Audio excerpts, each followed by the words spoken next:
On this episode, Cody finds a product under 30 bucks that makes the camper shine like a diamond again.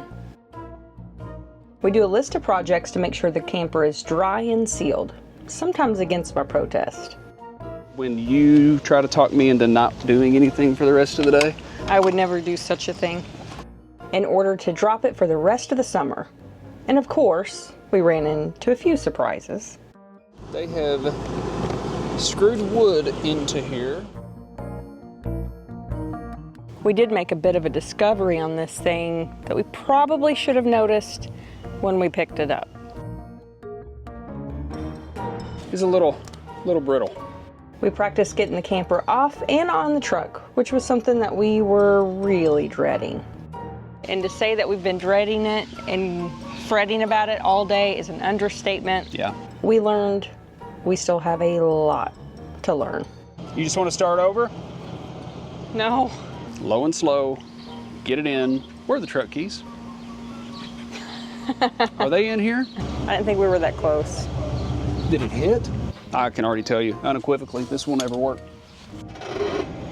Oh, we're still under it. Oh, we are, yep. Whoops. Thank you to the sponsor of today's video, eTrailer.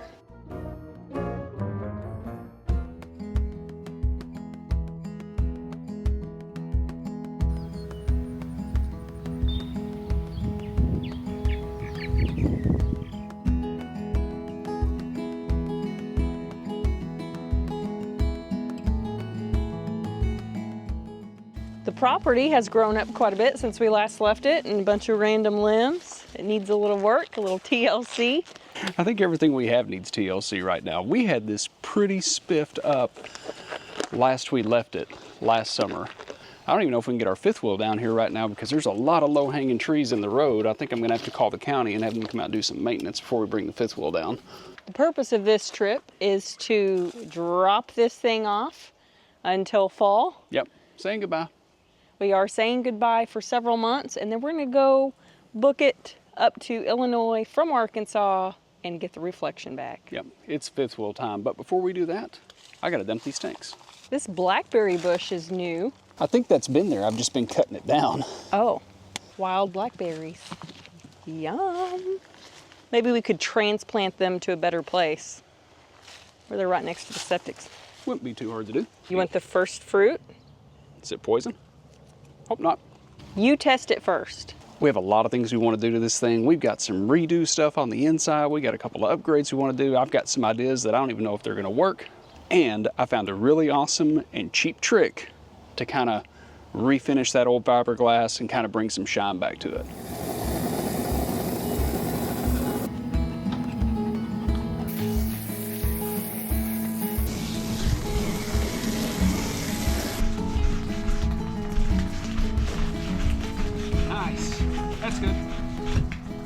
The outside actually came out pretty good. I didn't put a lot of work into the front cap because I know I'm just about to bust a bunch of bugs with it and I want to take a clay bar to it.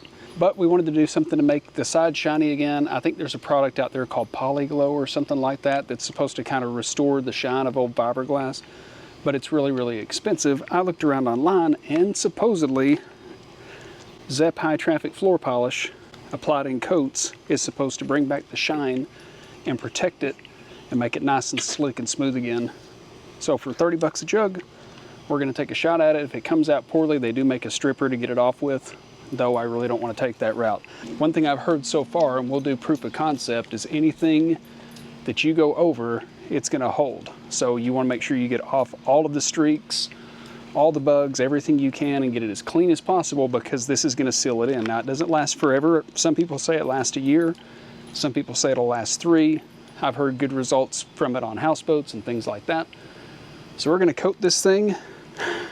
This is not a how-to. Let us see how it works out before you take a shot at it. I've never done this before. All I know is what I've seen on the internet. So I wouldn't try this on my reflection. This thing's not perfect. There are streaks and spots on here that we can't get out. We know that. We know this is just gonna seal them in a little worse. But we're not looking for perfect. We're looking for better. It's supposed to take off some of that powdery effect, right? Yeah, it's supposed to just kind of put a sealer on it. I mean, it's floor cleaner is what it is.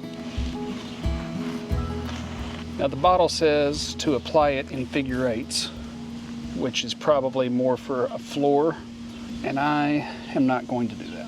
You're such a rebel. I was told do not get this on your truck paint, which is the main reason that I took it off the truck. The first coat we went side to side, and admittedly we had a few streaks. So now we're going to go in the opposite direction and try to fill everything in. I was talking to my son who has done this on some motorhomes and houseboats, and he said sometimes you get little imperfections in the fiberglass, or maybe some damage, or maybe sometime it's been waxed and it got waxed a little heavier in one spot than another. So you kind of have uneven places on the surface. And this is filling it in, almost like a liquid wax. So you might have to do multiple coats to smooth it out. When I first came outside a while ago and looked at it, I'm like, oh, what have we done? I can see your reflection. Yeah, it's getting some shine back to it. For what I expected today to be, I'm really happy. I'm going to finish watching Cody do the rest of this, and then we're going to eat dinner, and we have more projects planned for tomorrow. It's a new day. Everything's dried and pretty. I'm really happy with the way that the ZEP floor treatment came out on the fiberglass. It still seems a little weird for me to even say. It's nice to see how the floor treatment came out on the side of the RV. It does seem like it actually exasperated the cracks in our stickers. But the fiberglass is silky smooth. Is amazing. We did make a bit of a discovery on this thing that we probably should have noticed when we picked it up. Once we get this thing cleaned and sealed, we're going to start going through a few things that we're going to knock out, just the real easy stuff. Some of you have probably looked and said, you guys have water damage. And I'll be completely honest, when we looked at it, it was in the shade. We didn't notice a lot of that. We sure didn't notice it on the pictures, and we were told it does not leak. We've been in a lot of heavy rains. It does not leak. And the inside has no signs of water damage, so we weren't really worried about it. But Cody thinks that he has pinpointed a patch in the roof, which would make sense why the inside looks so clean. So we're hoping that it has been repaired when we look at it. So far we know we haven't had any issues. They'll see.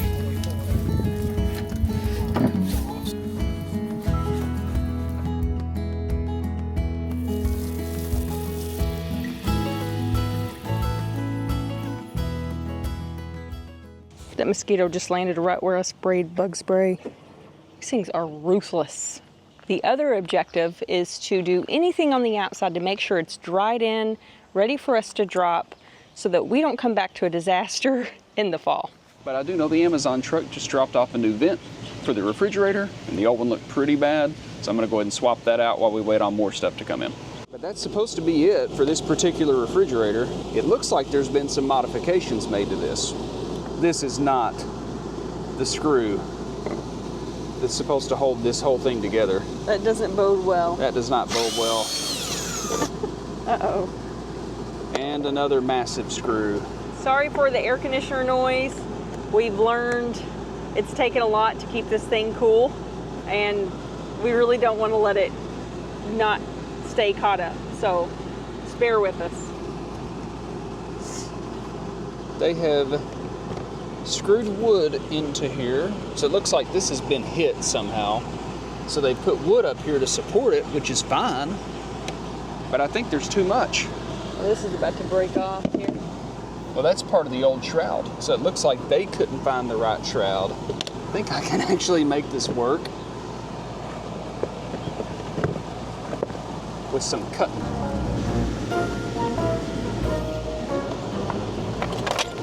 Let's do it. At your service.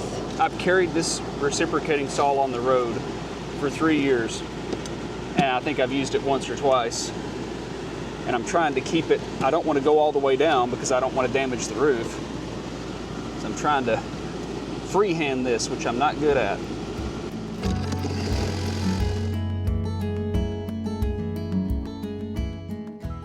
little concerned about all this plastic gap we have in here, but we do need to fill in this hole. We're gonna make this where water doesn't blow in it going down the highway, and we're gonna have to call it good. And then when we can get back to it, there's a bunch of wasp nests from years past and things in the top of here we're gonna have to clean out. See? But I really don't want to tear all this apart until I'm ready to replace this and put it all back together. Fridge is working great. I would really love the backstory on why this is the way it is, but it is. We know a Turnbond holds forever. I found this one, and then there's another little crack out of the back. Doing a little accident reconstruction, I think there's a good chance the original owner probably drove under a low branch. Really, the purpose of most of the work we're doing here is to make sure it stays dry while we're away.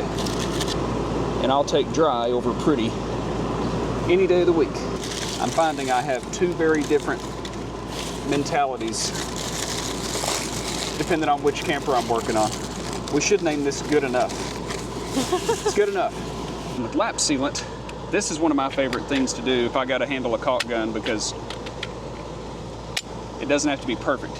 You just roll it everywhere. Debatable whether I should actually tear all this stuff up or not. Probably should, but time, effort, and I don't see any major cracks or splitting in this, so I'm letting it ride.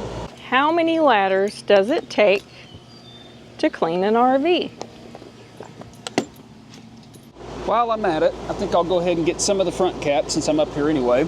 So the old screws are still in here, luckily, because the new shroud didn't come with any. The AC looks good. They sent me new seals to put up here. Those seals are great. That's all I have to show you guys, besides a couple of pictures of the old AC shroud. It's a little brittle. This roof is impressively solid. I don't think it's long for this world, but I think it'll be okay for another season or two. Cody taught me what this little whirligig thing was. I didn't know that it's a vent that spins with the wind to blow the stinky poo smell away from you. I thought that was pretty neat. I think I explained it a little more scientifically than that. He used a few different words.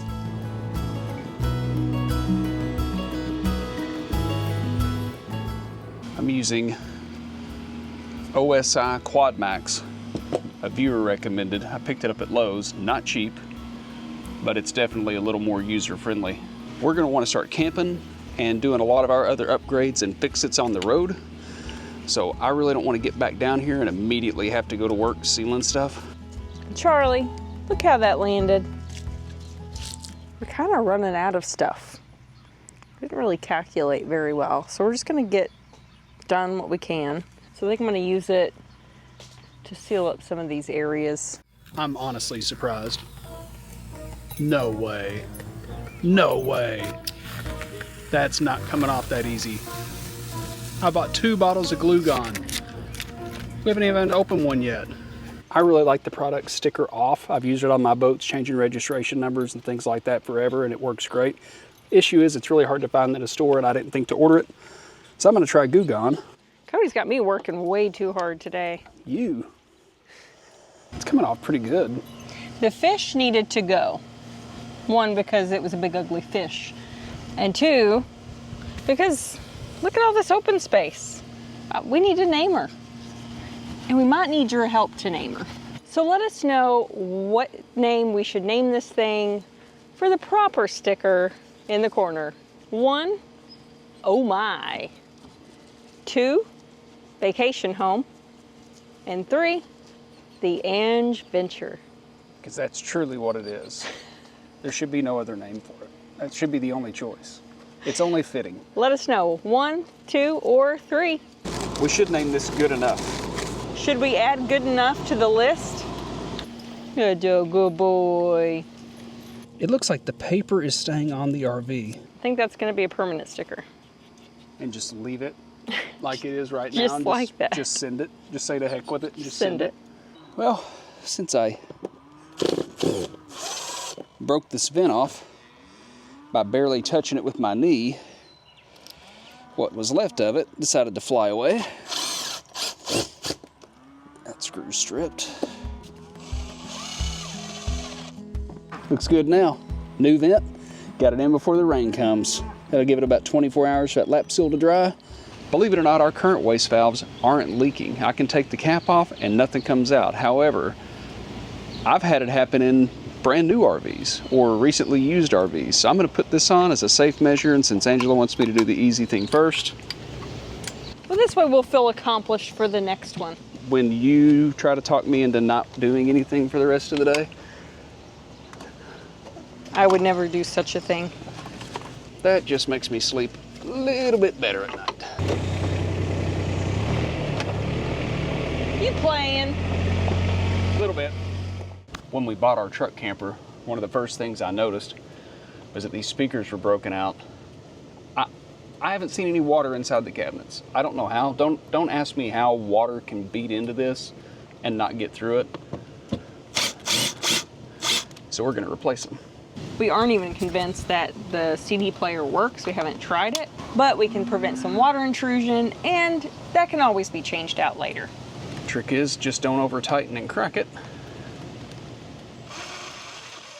This is OSHA approved. I know it's kind of cheating, but I really like to seal things up with these little handheld containers on small stuff like this. But I almost laid the perfect Vita caulk. What do you like, Ange? The old one or the new one better? Oh, the old one for sure. Vintage. Well done, Johnson. You've earned your dinner again. Did you think we were done?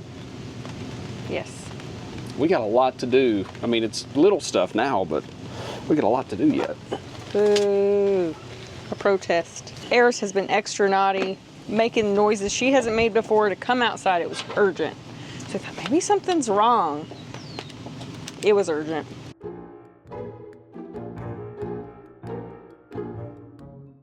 Easy one, the anode rod for the water heater. These are important to change. And I have my suspicions that this one probably hasn't been changed in a very long time, because we haven't even started this one and we've got a little bit of a problem. We can't get to the water heater. So before I do anything, I'm gonna have to reverse this jack head. Come on, baby. This is OSHA approved. Nice. That's what the whole side of the trailer looked like before we cleaned it. Well, we can't replace the anode rod. At some point, either it's rusted, but more likely they stripped it changing the anode rod. So they put a collar in here, and this is just a plug. That's just a plug in the bottom of the water heater. That's all that is. This is just your standard Camco anode rod. It fits all these water heaters. But because of a past repair or not repair, it won't fit this one. I don't know. Maybe the only thing to do about that is replace the water heater. I really don't want to tackle that. So you got out of that project, Ange. I've got 3 things left to do before we take this thing down to where we're going to drop it for a few months. And 2 of those 3 things require putting silicone on the outside of the trailer. And it's raining, so maybe tomorrow. There's always tomorrow. It'll be fine. We got a new Max Air vent cover.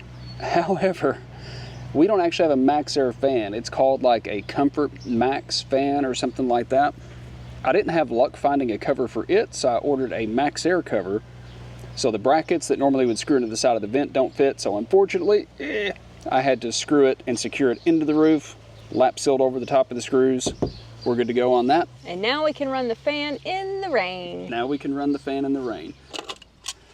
I think we're in need of a new door holdback. Ew. That'll look a little better. That's rain coming. What? I thought it was all out of here. This is my last thing to do tonight. Let me look. Let me look at the rain. You got about 20 minutes. In fact, it's sprinkling now. The radar looked clear. Yep. Got 2 things done. This camera has to go up. We have learned that getting this thing on and off the truck is way more stressful than the 5th wheel.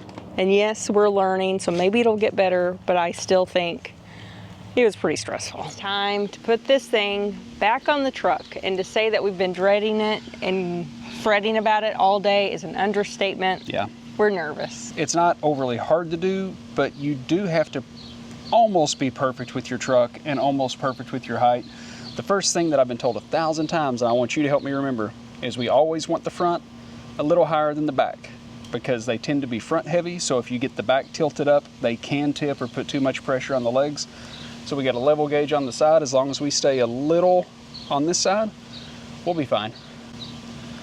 It'll be fine. Doing the lift all them at once. We know one's a little faster than the other. And we're just gonna walk around at me and you, checking for any of them that are getting wonky, and we'll stop and adjust that one leg. We've got our 7-way cord that has to run from the front to the back. Once I get the truck under, I'll have to route it under here, and you kind of got to finagle it just a certain way to make sure that it reaches where it needs to go. If it doesn't, we got to lift and start all over. Ask us how we know. Ask us how we know.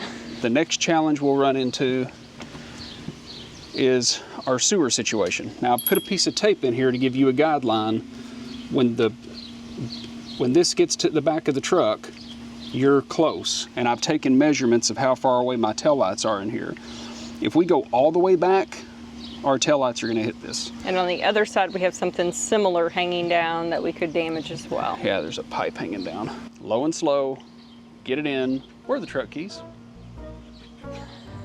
Are they in here? Are you kidding? You got to walk slow. Oh, you're volunteering me. Well, you're lighter than I am. Slow now, just. Are you sure they're not in the truck? Ooh, real easy. And of course, they're at the very front. Yep. Oh, goodness. We probably won't show this. Oh, baby, slow down. I wasn't going fast. I ate an extra taco today.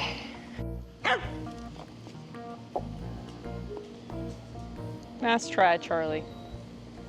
We have the dogs put up where they are not a distraction and running underneath any of these things.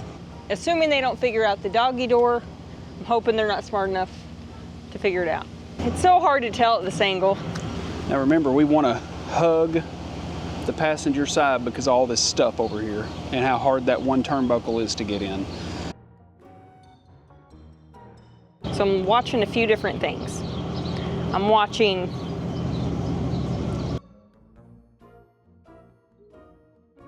this to make sure we don't hit here or the tire. We can't go in at an angle at all. And then of course, this as well. Is it gonna bump the bottom? I don't see anything. Oh yeah, that's also what we're looking for is the bottom. Come on back. And we're going excruciatingly slow, but we're nervous. Clear, clear, and clear. When we loaded it, we had help. When we unloaded it, we had a third set of eyes. This is the first time doing either of it, just us, so we're being a little overly cautious because obviously the stakes are a little high, no pun intended. Don't leave me hanging. He's got jokes. You're looking good. You full resistance. Okay, hang on, let me look. Okay. We look good here. I think at this point, probably the biggest thing I'm concerned about, it looks straight when I looked at it, and we're on these tree roots here, so we may dip over them and be fine, but I don't want to start dragging the bed and, you know, risk bending a jack or something like that. Yep, we have a problem. I didn't think we were that close. Did it hit? No, but it's about to. I knew I was pushing up against something. I may have to come all the way out. I got it a little crooked backing up. This looks better, but we got to watch it on our, we got to watch this versus right here, because this juts out. We are on a little crooked. I think you could still throw it that way a hair. Well, no, you can't because of this. You just want to start over? No. Now that we think we're lined up as best we can, we're gonna lower this onto the bed Slowly. and see if our turnbuckle has the same issue. I think that's going to be okay. Think being the key word. To really see where the turnbuckles are going to set, we got to get the weight off the jacks and let it fully compress the truck, and then we'll make sure we have lights before we go through the rest of this. We didn't check the time when we started, but we're beating this by at least a quarter of our previous time, so it's an improvement. That's if we don't have to lift it up and make more adjustments, because concerns, oh, this will never work. I can already tell you unequivocally, this will never work. It's just so tight in there. That'll never not hit. I am back a little farther than I was the first time, so I can pull it forward just a hair. Think it'd be worth a shot. I think it's worth a shot. I gotta unplug this though. Oh, we're still under. Oh, we are, yep. Whoops. You think that's good? Let's try it. Well, that means we gotta go all the way down again. We are on the truck. This is stressful. It is. This stresses me a lot more than any trailer I've ever had to hook up. You don't want these things to be super tight. These are spring loaded on the inside, and you want those springs to compress a little bit when you're going down the road, because this is mounted into the frame of the trailer. This thing gets to moving around going down the highway, something has to give. And you don't want to break your turnbuckles, and you don't want to break it off the, you're not going to break it off the frame. You're going to rip it right out of here, the path of least resistance would be my assumption. And you don't want to do any of it. So like there where it's creaking, that's too tight. Take it off a couple more. But in theory, if you're loading your truck camper the same way every time, you should never have to make all of these adjustments. That's a stage 1 rag. I think we got it as close as we're comfortable getting it. So I'm going to take some measurements and some pictures, send them to TORKLIFT and see if maybe they have a product that can make all this a little bit better. But in the meantime, we're on, and the next time we drop it, we're not going to see this thing for months. It's at least an hour and a half, Yeah. which is still a lot better than 4 hours. You think? Did you plug the lights in? I keep getting confused because it says lift and lower. And you would think lower means lower the jacks and lift would mean lift the jacks, but lift means lift the camper and lower means lower the camper. Ah, we did it. We did it. Easy peasy.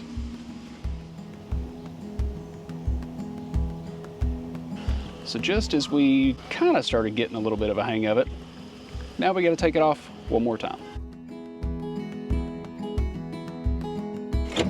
They just make it so easy. What I really like is now that we're getting out of truck camper mode and going back into fifth wheel mode, I don't have to stare at these because these TORKLIFT tie downs just pop right out. They're a little pricey, worth every penny. We should have, though, thought about totes and boxes and bags, because now we have a bunch of stuff that we put in here. Ain't nothing to put it in. Yeah, but I got an idea. We're covered. Oh. Think nothing of it. Okay.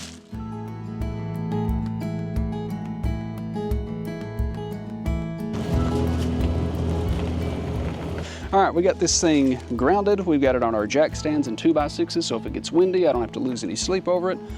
We know the roof's all dried in and lap sealed and new vent covers and new vents and new AC shrouds. I've replaced almost everything on the roof other than that big skylight in the front and our little vent on the back, which I think I'm gonna have to do. So we're going to make sure we don't get any pests or unwelcome visitors in here. And then we're gonna put the cover on. I'm gonna take a shower and we're gonna go have dinner. Bye for now.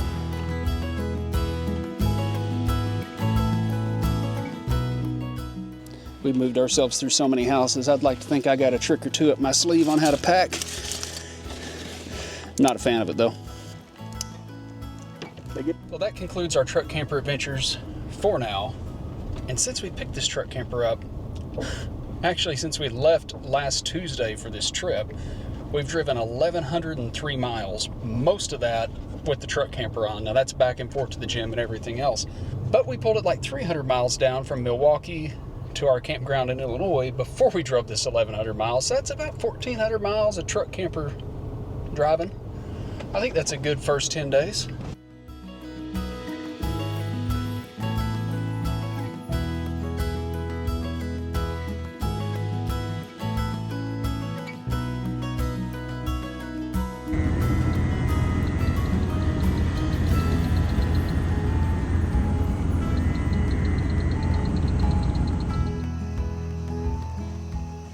I'm not even sure how all this stuff fit in the truck camper. This is a lot of stuff. We're gonna have to move back into the reflection. We have at least 9 hours to drive today, but we're empty. Bobtail. We're just wrapping up a few things. Slammed our coffee. It's 5:16. We were hoping to be on the road by 5, so we're doing okay.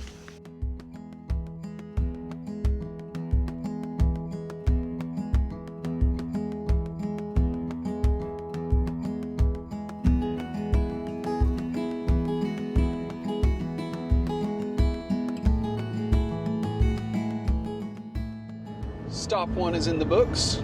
I think it's like 8:30 or 9 o'clock in the morning, but we already had some Sabaros. It was a Stromboli from Sabaros. Bad decisions. The bad decisions. We are already seeing a lot of comments from you guys and suggestions on what we should do with this truck camper, so thank you for the help. We need a lot of it. Also, Daisy and Dean from Grassroots Living, they have been a huge encouragement and resource. We've been bugging the crap out of them. But we'll get into our summer plans on the next video. But come fall, we're gonna pick that thing right back up and hit the road. And we need to know where we should go. We're thinking between October and December, maybe lower level west trip. So let us know if you have some great ideas for us to do some off-grid, boondock, unique spots along that route. We're only getting about 12 miles per gallon with the truck camper on. And that's, you know, that's an average of some city driving, some highway driving, some off-road driving. But I think I was expecting 14 or 15, so I'm a little disappointed with 12. Usually we get 10 and a half or 11 with the fifth wheel, which literally weighs 10,000 more pounds. I'm sure there's some kind of physics to it or some kind of logic and reasoning. You're just kind of getting 12 flat because the truck camper is always on there. So it's definitely not a big fuel saver in my opinion.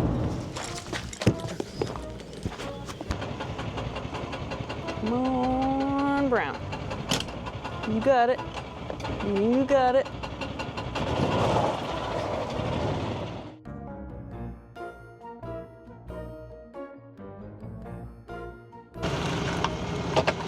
I missed it.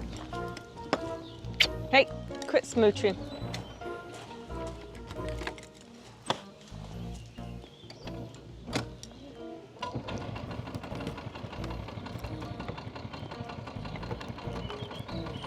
You got it.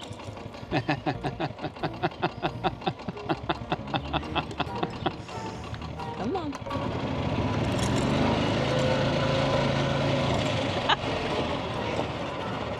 Was that really necessary, all that gunning it around? Yes. I love this cart. But you are thirsty. There you go. So after about 560 miles, we got all the stuff out of the truck, into the house, mostly organized. We kind of forgot where some of the stuff went, which was kind of funny. But now we're gonna get the truck back in fifth wheel mode, and we're gonna do the heavy stuff that goes up front first. Which side of the truck did I have this on? I honestly, I've forgotten more than I knew in 10 days. I forgot where my bathroom stuff went.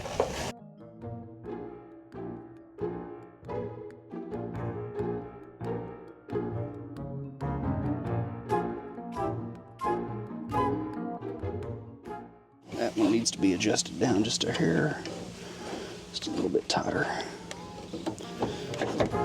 That's a little too tight.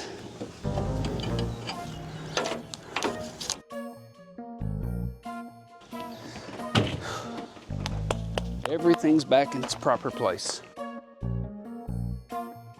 Think we can relax tonight and leave out early in the morning?